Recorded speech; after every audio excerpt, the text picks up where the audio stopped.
Om Shri Sai Ram, Sai Satcharitha, Chapter 28, English reading. Happy Sri Ram Navami to all. Sheer miracle. இன்னைக்கு புக்கை open பண்ண உடனேவே இது தான் இருக்குது. ஸோ இதுதான் பாபா வந்து காமிச்சு கொடுக்குறான்னு நினைக்கிறேன். இட்ஸ் அ பரிபூர்ண blessing. Chapter 28, Sparrows Drawn to Shirdi. 1. Lakshmi Chand. 2. Burhanpure Lady. Number 3. Megha. Preliminary. Sai is not finite or limited. He dwells in all beings, from ants and insects to the god Brahma. He pervades all. Sai was well versed in the knowledge of the Vedas as well as in the science of self-realization. As he was provisioned in these both, he was well fitted to be the Sadguru. Anyone, though learned, but not able to awaken the disciples and establish them in self-realization, does not deserve to be called as Sadguru. Generally, the worldly parents give birth to the body, but death invariably follows life. But Sadguru does away with both life and death, and so he is more kind and merciful than anybody. Sai Baba often said that, let his man, devotee, be at any distance, 1,000 kilometers away from him. He will be drawn to Shirdi like a sparrow with a thread tied to his feet. This chapter describes the stories of 3 such sparrows. 1. Lala Lakshmi Chand. This gentleman was first serving in Sri Venkateshwar Press in Mumbai, then in the railway department, and afterwards in the firm of Mirs Raleigh Brothers & Co. as a munshi, that is a clerk. He came in Baba's contact in 1910. 1 or 2 months before Christmas, he saw in his dream at Santa Cruz, the suburb of Mumbai, an old man with beard, standing and surrounded by his bhaktas. A few days later, he went to the house of his friend, Mr. Dattatreya Manjunath Bijur, to hear the kirtan by Das Ganu. It was and is always the practice of Das Ganu to keep Baba's picture in front of the audience while doing the kirtan. Lakshmi Chand was surprised to see that the features of the old man that he saw in his dream tallied exactly with those in the pictures, and thus he came to the conclusion that the old man he saw in his dream was Sai Baba himself. The sight of this picture, Das Ganu's Kirtan, and the life of this Saint Tukaram, on which Das Ganu discoursed, all these things made a deep impression on his mind, and he decided to go to Shirdi. It is always the experience of the Bhaktas that God always helps them in their search for Sadguru and other spiritual endeavors. That very night, a friend named Shankara Rao knocked at his door and asked him whether he would accompany him to Shirdi. His joy knew no bounds, and he at once decided to go to Shirdi. He borrowed ₹15 from his cousin, and after making due preparations, left for Shirdi. In the train, he and his friend Shankara Rao did some bhajan, sang religious song, and inquired about Sai Baba with some fellow passengers, 4 Mohammedans, who were returning to their place near Shirdi. They all told him that Sai Baba was a great saint living in Shirdi for many years. When they reached Kopargaon, he wanted to buy some good Goas as offering to Baba, but he was so wrapped in the scenery and sights there that he forgot to purchase them. When they were nearing Shirdi, he was reminded of the Goas. Just then he saw an old man with a Goa basket on her head running after the Tonga. The Tonga was stopped, and he gladly purchased some fruits. When the old man said, take all the rest and offer them on my behalf to Baba. The facts via that he had intended to purchase Goas but had forgotten to do so, the old woman's encounter and her devotion to Baba, all these were a pleasant surprise to both the friends, and Lakshmi Chand thought it in his mind that the old man might be some relation of the old man he saw in his dream. Then they drove on and came near Shirdi, and on seeing the flags on the masjid, they saluted them. With puja materials in hand, they went to the masjid and worshipped Baba with due ritual. Lakshmi Chand was much moved and was extremely happy to see Baba. He wrapped himself around with Baba's feet as a bee with a sweet-smelling lotus. Then Baba spoke as follows. Cunning fellow, he does bhajan on the way and inquires from others. Why ask others? everything we should see with our own eyes. Where is the necessity to question others? Just think for yourself whether your dream is true or not. Where there was necessity of the darshan by taking a loan from a Marwari, is the heart's desire now satisfied? Hearing these words, Lakshmi Chand was wonderstruck at Baba's omniscience. He was at a loss to know how Baba came to know about all the things that has happened en route from his house to Shirdi. The chief thing to note in this respect is that Baba never liked people to borrow or take loan for his darshan or celebrating any holiday or making any pilgrimage. Sansa. At noon, when Lakshmi Chand was sitting for meals, he got some sansa, that is wheat pudding, from a devotee as prasad. He was pleased to have it. The next day also he expected it, but he got nothing. So he was anxious to get it again. Then on the third day at the noon, Arati time, Bapu Sahib Jog asked Baba what Naivedya he should bring. Baba told him to bring sansa. Then the Bhaktas brought two big potfuls of sansa. Lakshmi Chand was very hungry and there was some pain in his back. Then Baba said to him, "It is good that you are hungry. Take sansa and some medicine for the pain in the back."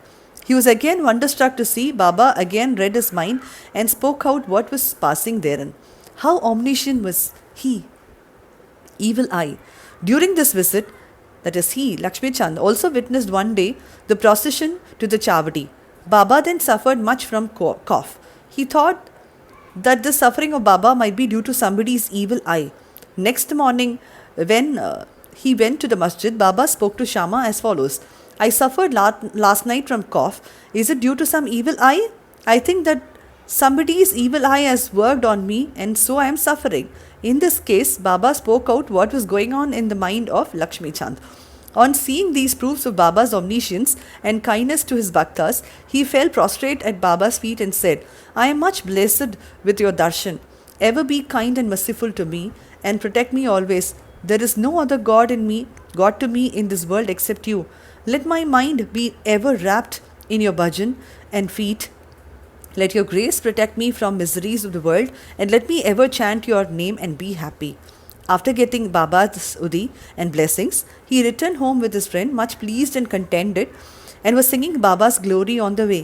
He remained a staunch devotee of Baba then onwards and always sent garland of flowers, camphor and dakshina with any person on his acquaintance bound for Shirdi.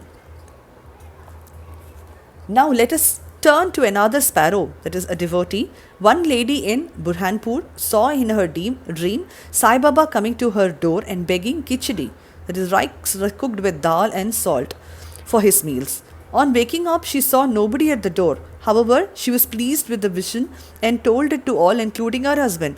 He was employed in the postal department, and when he was transferred to Akola, both husband and wife, who were devout persons, decided to go to Shirdi. Then on a suitable day, they left for Shirdi and after visiting Gomati Tirth on the way, reached Shirdi and stayed there for about 2 months. Every day, they went to the masjid, worshipped Baba and passed their time happily. The couple came to Shirdi to offer khichdi as Naivedya, but for the first 14 days, somehow or other, it could not be offered. The lady did not like this delay or tardiness.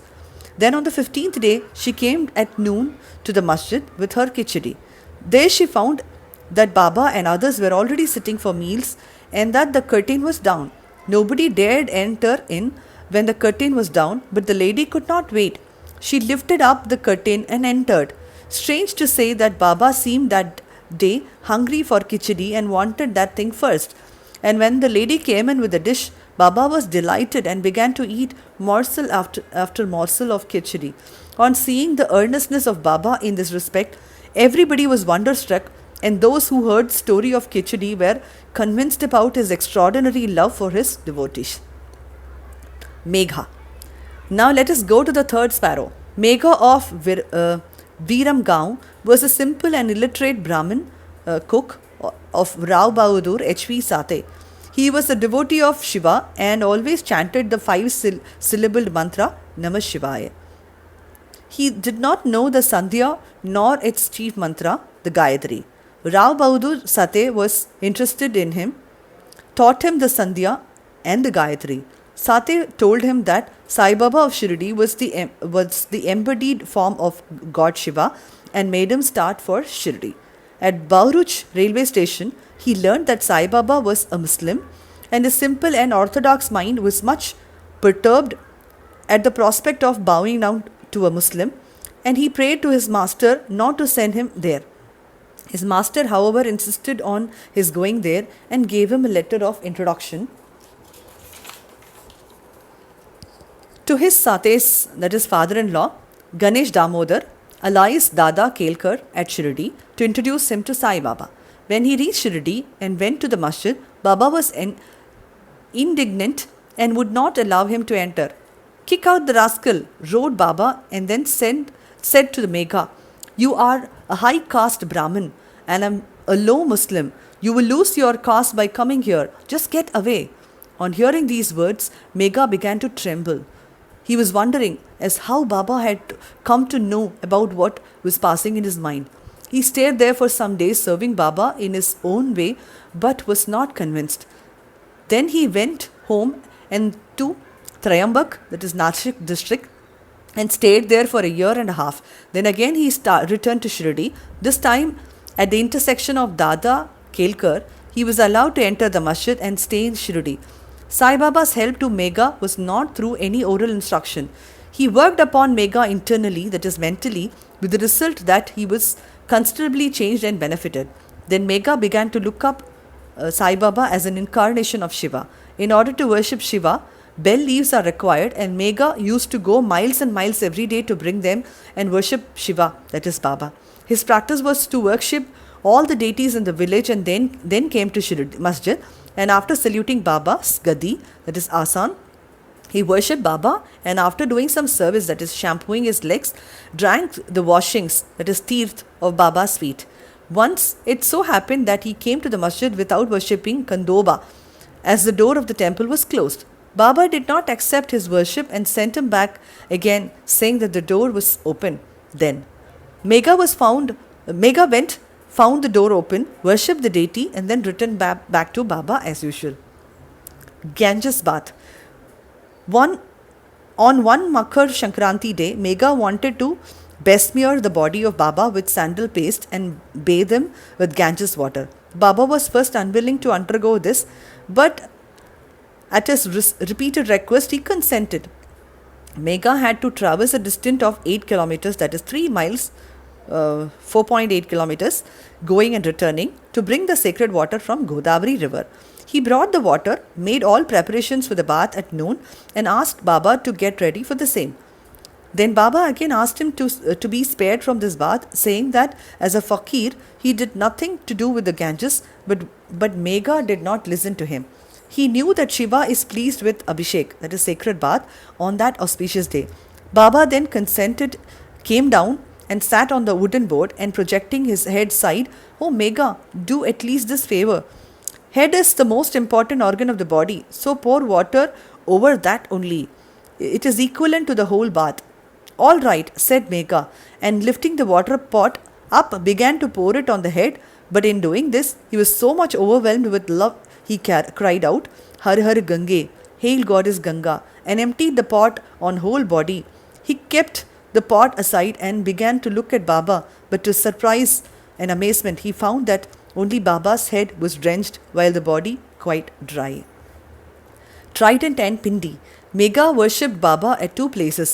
In the masjid, he worshipped Baba in person, and in the Vada, Baba's big picture given by Nana Sahib Chandorkar. This he did for 12 months. Then, in order to appreciate the devotion and confirm his faith, Baba gave him a vision. One morning, when Megha was still lying down on his bed with eyes closed but internally awake, he saw clearly Baba's form. Baba, knowing him to be awake, threw akshata, that is rice grains, marked red with kumkum, and said, "Megha, draw a trident," and then disappeared. Hearing Baba's words, he eagerly opened his eyes, saw no Baba there, but only rice grains spread here and there. He then went to Baba, told him about the vision, and asked permission to draw the trident. Baba said, "Did you not hear my words asking you to draw trident? It was no vision but direct order. My words are always pregnant with meaning and never hollow. Megha said, I thought you woke me up, but all the doors were closed, so I was doubtful and thought it to be a vision. Baba rejoined, I require no door to enter. I have no form. I always live everywhere. As a wire puller, I carry all the actions of the man who trusts me and merges in me. Megha returned to the Vada and drew a red trident on the wall near Baba's picture. Next day, a Ramadashi Bhakta came from Pune, saluted Baba and offered him Pindi, that is a phallic image of Shiva. At this time, Megha also turned up there. Baba said to him, See, Shankar has come, protect, worship him now. Megha was pleasantly surprised to see Pindi. Also in the Vada, Kake Sahib Dikshit was standing with a towel on his head, having taken his bath, and was remembering Sai when he saw a Pindi in his mental vision. While he was wondering about this, Megha came and showed him the Pindi presented to him by Baba. Dikshit was happy to know that this Pindi exactly tallied with the one he saw a few minutes before in his vision. In a few days after the drawing of the trident was complete, Baba installed the Pindi near the big picture, which Megha was worshipping. The worship of Shiva was dear to Megha, and by drawing of the trident and the installation of the Pindi, Baba confirmed his faith therein. After continuous service for Baba for many years, doing regular worship and arati every noon and every evening, Megha passed away in 1912. Then Baba passed his hand over his immortal remains and said, This was a true devotee of mine. Baba also ordered that at his own expense the funeral dinner should be given to the Brahmins, and this order was carried out by Kaka Sahib Dikshit. Bow to Shirdi Sai, peace be to all. Om Shri Sai Ram. Sai Satcharitha, English. Om Shri Sai Nathaya Nama. Sai Ram. Meet you with the 29th chapter next week. Sai Ram.